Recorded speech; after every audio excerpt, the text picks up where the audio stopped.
Hi guys, मैं हूं करण।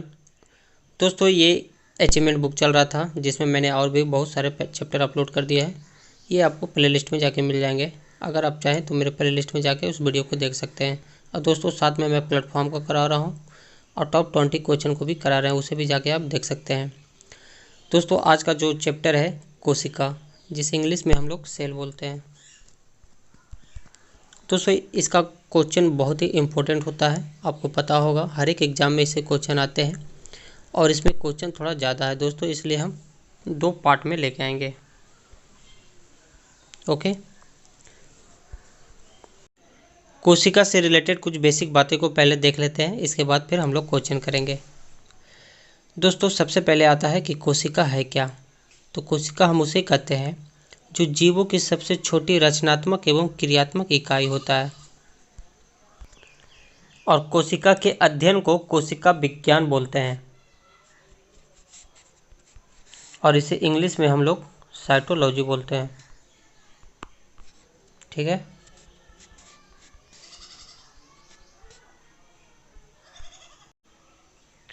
Next point में आपको ध्यान में रखना है कि कोशिका का सर्वप्रथम खोज किसने किया। उस वैज्ञानिक का नाम बताइए जो कोशिका को सर्वप्रथम पता लगाया है।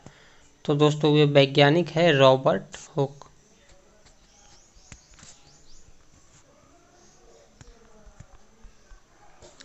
कोशिका का सर्वप्रथम पता लगाने वाला वैज्ञानिक है रॉबर्ट हुक।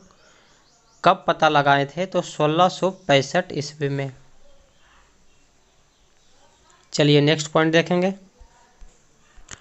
नेक्स्ट पॉइंट में आपको इतना ध्यान रखना है कि सबसे छोटी कोशिका का नाम क्या है। तो दोस्तों, सबसे छोटी कोशिका को हम लोग बोलते हैं माइकोप्लाज्मा।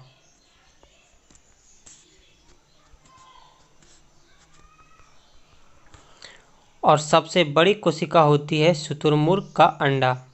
ठीक है। सबसे छोटी कोशिका होता है माइकोप्लाज्मा और सबसे बड़ा सेल होता है शुतुरमुर्ग का अंडा। मनुष्य में सबसे लंबी कोशिका कौन सी है?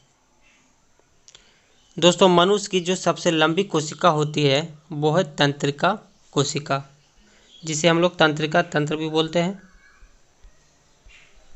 इसे इंग्लिश में हम लोग न्यूरॉन बोलते हैं। दोस्तों, 2 जर्मन वैज्ञानिक थे, स्वीडन एवं स्वान ने, जो कोशिका सिद्धांत को प्रस्तुत किया था। कोशिका यानी कि सेल थ्योरी को प्रस्तुत करने वाले वैज्ञानिक थे स्वीडन एवं स्वान ने। ये दोनों वैज्ञानिक जर्मन के थे। अच्छा दोस्तों, कोशिका सिद्धांत क्या बताता है? तो कोशिका सिद्धांत आपको ये बताता है कि सभी जीव धरती पे, आपका जितने भी जीव जंतु हैं वे कोशिकाओं के ही बने होते हैं। कोशिका सिद्धांत में यही कहा गया है। चलिए नेक्स्ट पॉइंट देखते हैं। दोस्तों, कोशिका की संख्या के आधार पर कोशिका को 2 भाग में बांटा गया है।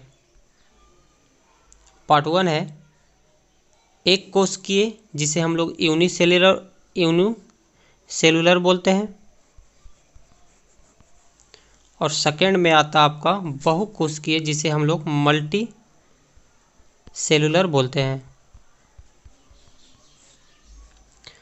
दोस्तों, यूनिसेलुलर किसे बोलते हैं? तो जिनका शरीर केवल एक कोशिका का बना होता है, सिर्फ ओनली एक कोशिका का बना होता है, उसे ही हम लोग एक कोशिकीय जीव कहेंगे।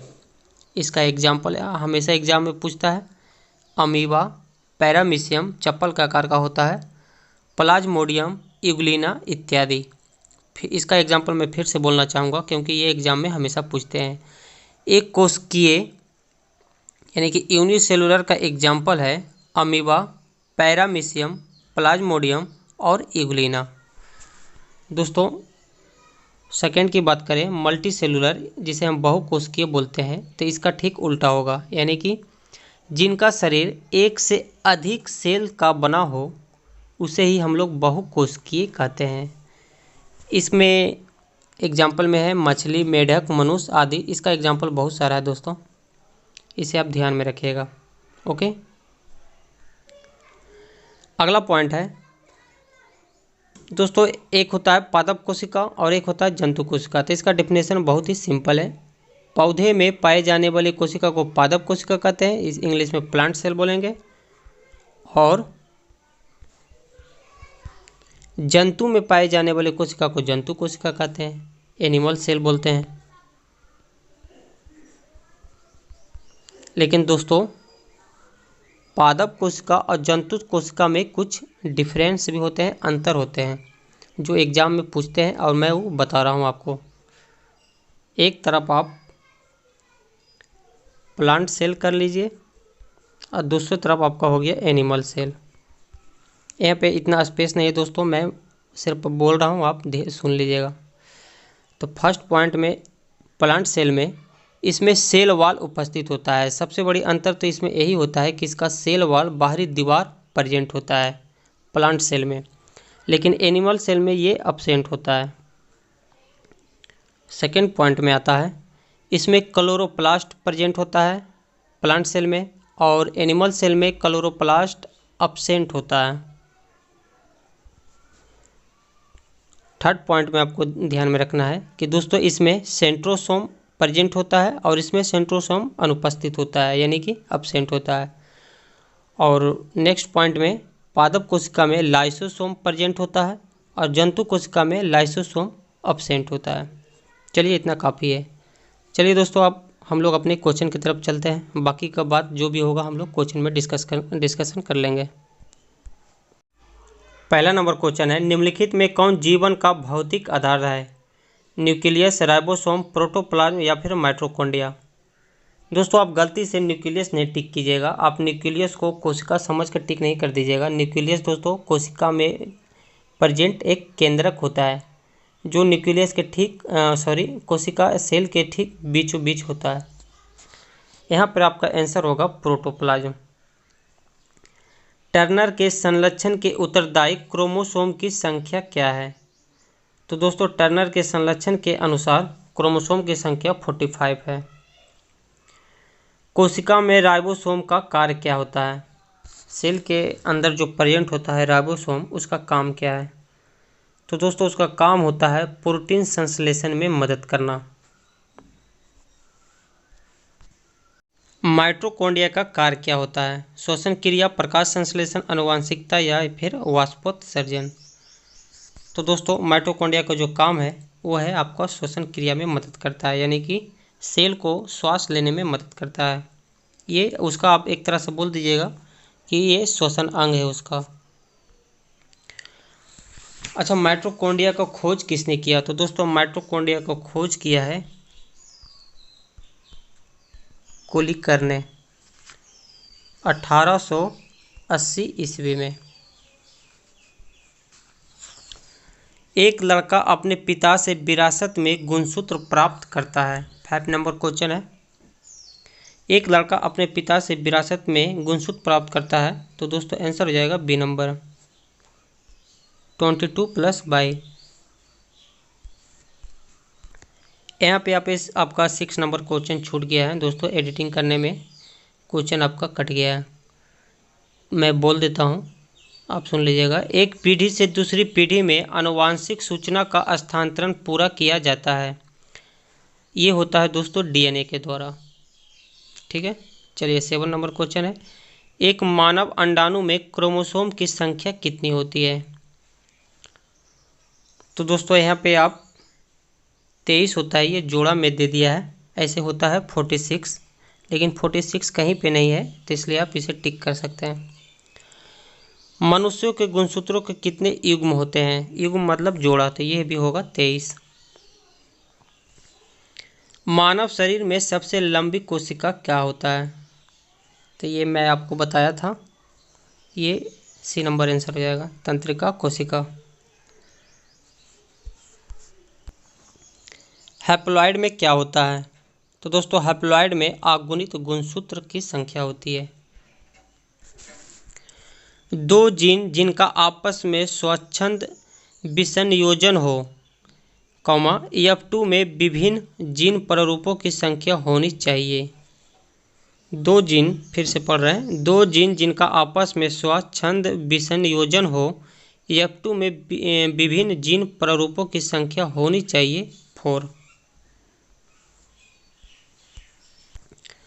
पादप कोशिका जंतु कोशिका से किस प्रकार भिन्न होती है, यानी कि एक अंतर आपको बताना है। मैंने 4.5 पॉइंट इसमें बताया था आपको। पादप कोशिका जंतु कोशिका में माइटोकॉन्ड्रिया कोशिका भित्ति, हाँ कोशिका भित्ति के बारे में मैंने बोला था कि पादप कोशिका में कोशिका भित्ति प्रेजेंट होता है और जंतु कोशिका में कोशिका भित्ति एब्सेंट होता है। तो इसलिए आपका आंसर हो जाएगा बी नंबर। सेल वॉल की बात की गई है। सेल वॉल इसमें पादप कोशिका में प्रेजेंट होता है और एनिमल सेल में सेल वॉल एब्सेंट होता है। सूक्ष्म जीवाणु को देखा जा सकता है। सूक्ष्म का मतलब होता है दोस्तों जिसे हम नंगी आंखों से नहीं देख सकते हैं। तो ये आपको कोई उपकरण से देखा जा सकता है, यानी कि कंपाउंड माइक्रोस्कोप के द्वारा। जीवों में आनुवांशिक लक्षण संतान में ले जाए जाते हैं राइबोसोम द्वारा, क्रोमोसोम द्वारा। दोस्तों ये क्रोमोसोम के द्वारा जाता है। डीएनए की संरचना को सबसे पहले किसने रेखांकित किया है? तो दोस्तों डीएनए की संरचना का सबसे पहले रेखांकित किया है जेम्स वाटसन एवं क्रिक ने। आंसर हो जाएगा सी नंबर। डीएनए के निम्नलिखित में से किस विशिष्टा ने उसे पीढ़ी दर पीढ़ी आनुवांशिक सूचना संग्रह करने और प्रेषण करने के लिए अद्वितीय रूप से उपयुक्त बनाया है? तो दोस्तों आंसर हो जाएगा बी नंबर, द्विकुंडलिनी। प्रोटीन संश्लेषण में निम्न कोशिकांगों में से किनकी भूमिका सबसे अधिक महत्वपूर्ण है? लाइसोसोम और सेंट्रोसोम, अंतर्द्रव्यी जलिका और राइबोसोम, गोल्जी उपकरण और माइटोकॉन्ड्रिया। लास्ट में है लाइसोसोम और माइटोकॉन्ड्रिया। तो दोस्तों प्रोटीन संश्लेषण में निम्न कोशिकांगों में से जिनकी भूमिका सबसे अधिक होती है वो है अंतर्द्रव्यी जालिका और राइबोसोम। आंसर बी नंबर होगा। शिशु का पितृत्व स्थापित करने के लिए निम्नलिखित में से किसी एक तकनीक का प्रयोग किया जा सकता है? प्रोटीन विश्लेषण, गुणसूत्र गणन, डीएनए का मात्रात्मक विश्लेषण या फिर डीएनए फिंगरप्रिंट। तो दोस्तों ये डीएनए फिंगरप्रिंट आंसर होगा। प्रयोगशाला में सर्वप्रथम डीएनए का संश्लेषण किसने किया?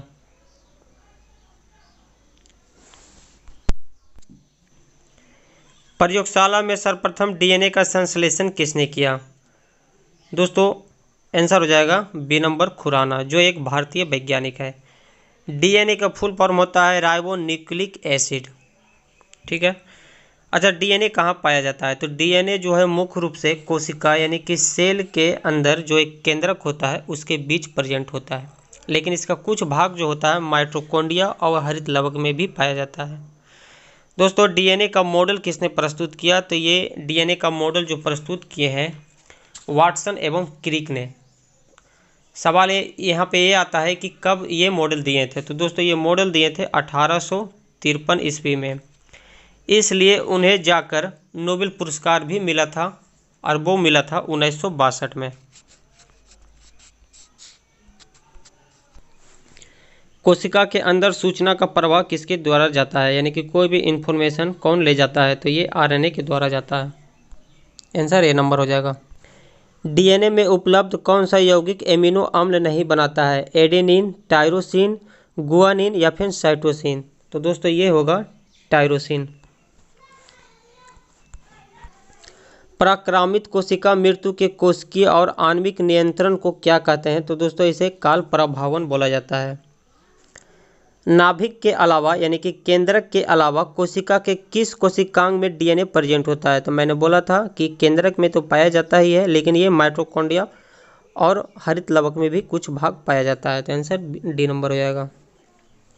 नेक्स्ट है क्लिनफेल्टर सिंड्रोम में क्रोमोसोम की संख्या कितनी होती है? 24 नंबर क्वेश्चन है। तो ये होती है दोस्तों 47, यानी कि आंसर हो जाएगा डी नंबर। चलिए नेक्स्ट देखेंगे 25। शुक्राणु में क्रोमोसोम की संख्या कितनी होती है? 44, 46, 23 या फिर 8? तो ये होती है दोस्तों 23। आंसर सी नंबर हो जाएगा। नेक्स्ट है टमाटर में कौन सा वर्णक पाया जाता है? या फिर क्वेश्चन सीधे पूछता है कि टमाटर लाल क्यों होता है? तो दोस्तों ये लाइकोपिन के कारण होता है। कोशिका का शक्ति गृह यानी कि power house of the cell किसे कहा जाता है? तो दोस्तों ये माइटोकॉन्ड्रिया को ही कहा जाता है। आत्महत्या की थैली किसे कहते हैं? तो दोस्तों आत्महत्या की थैली कहते हैं लाइसोसोम को। 29 नंबर क्वेश्चन है दोस्तों, इससे में आज हम 30 क्वेश्चन ही कराएंगे और बाकी इसका सेकंड पार्ट हम लेके आएंगे जिसमें हम पूरा क्वेश्चन करा देंगे। ओके। डीएनए से डीएनए का बनना क्या कहलाता है? तो दोस्तों डीएनए से डीएनए को बनना कहते हैं रेप्लिकेशन। आंसर सी नंबर हो जाएगा। और जब डीएनए से आरएनए का बनना हो, ये 3 टाइप का होता है, मैं तीनों बता देता हूँ। डीएनए से डीएनए तो आपका क्वेश्चन में पूछ लिया है। एक होता है डीएनए से आरएनए, जिसे हम कहते हैं ट्रांसक्रिप्शन। ओके। और जब इसका फिर उल्टा होता है आरएनए डीएनए उधर चला जाएगा, तो इसे हम कहते हैं रिवर्स ट्रांसक्रिप्शन। ठीक है। डीएनए से डीएनए का बनना रेप्लिकेशन कहते हैं और डीएनए से आरएनए का बनना ट्रांसक्रिप्शन। और जब दोस्तों ये पलट जाएगा तो देख रहे हैं आप रिवर्स हो रहा है, यानी कि अदला बदली हो रहा है, तो इसे हम रिवर्स बोलते हैं इंग्लिश में। तो बस उसमें एक सिर्फ आगे रिवर्स जोड़ दिया, ट्रांसक्रिप्शन, यानी कि रिवर्स ट्रांसक्रिप्शन। नेक्स्ट है प्लाज्मा मेम्ब्रेन के निर्माण संबंधी अनेक मत दिए गए हैं, जिनमें सर्वमान्य क्या है? तो ये है फ्लूइड मोसोजेइक मॉडल।